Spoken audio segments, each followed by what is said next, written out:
The world can't get over how dysfunctional D.C. is, but my next guest says America's politicians are actually benefiting from it. Mark Leibovich is the chief national correspondent for the New York Times Magazine, and he spent 5 years delving into the inner workings of Washington, and he came to a deeply disturbing conclusion. It's all in his new book, This Town, and he joins me now from where else? That town, Washington. Mark, welcome. Now, you say the city, which is meant to be the center of public service, is instead teeming with corruption and self-interest, professional incest, greed, and more. I mean, is it awful? Is it really that bad?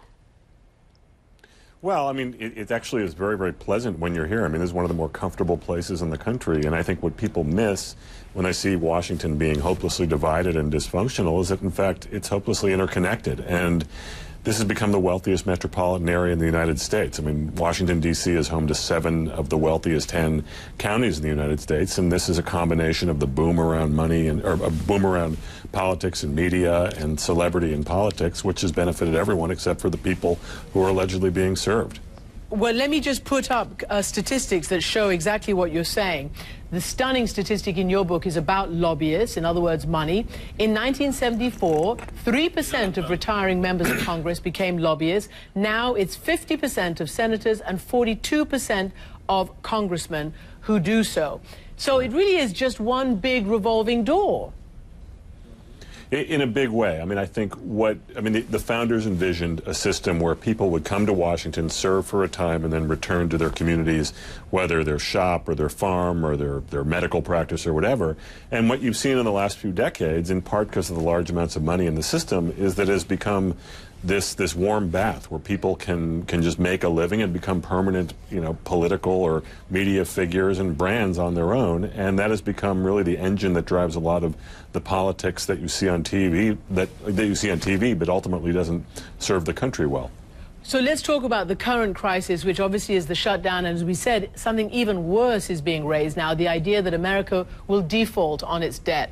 And that, as every expert has said, could really trigger a terrible global economic crisis.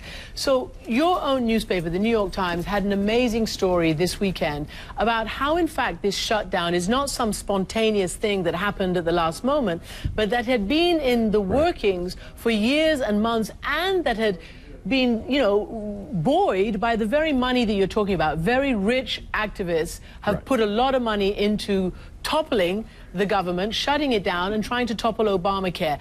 I think people overseas just simply wouldn't have expected that. Tell us a little bit about that.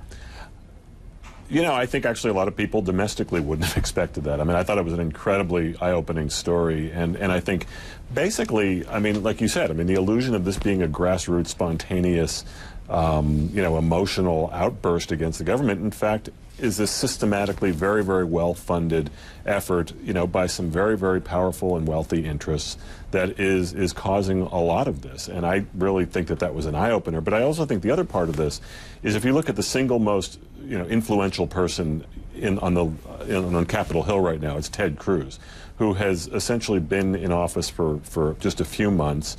He has the power of media attention, which itself is governing, this celebrity, which will probably result in him running for president in 2016. And that in itself becomes a far greater currency than actually accomplishing things, working together, passing bills, levels of experience that used to be what people valued in politics. Mm-hmm. And of course that flies in the face of what the American people feel about this, because by wide margins they did not want this government shut down, even if they didn't like Obamacare. But let me ask you about what's being said in the rest of the world. There are headlines flying around like like America is flirting with self-destruction. Do they care or know how this is being viewed overseas? And do you think this terrible thing of the first ever debt default, not raising the debt ceiling, is actually going to pass? I don't know. I mean, I certainly hope that it doesn't. I mean, I think the dirty little secret about the world we're talking about, which is in Washington, the Washington world we're talking about, is a level of insularity which completely shelters people from what the real sentiments of Americans and also people around the world are coming to think about this. And what that tells you is that, look, I mean, there is no there's nothing as powerful as self-interest in Washington, and people here are doing very, very, very well.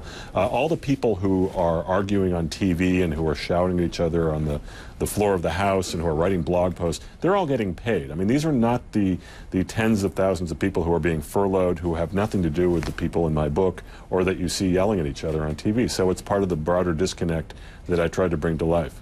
So is there a glimmer of hope, or is this now, as everybody says, the new normal? I mean, is persistent dysfunction, even the plunging over the cliff of a debt default, you know, are these things that are now just simply going to keep happening?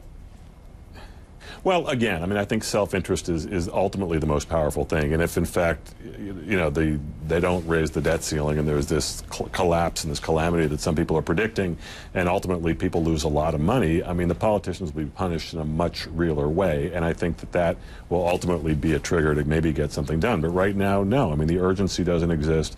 And I certainly hope it's not the new normal, but there aren't a lot of indicators, you know, in the day-to-day or even in the month-to-month that would indicate that this is going to change anytime soon.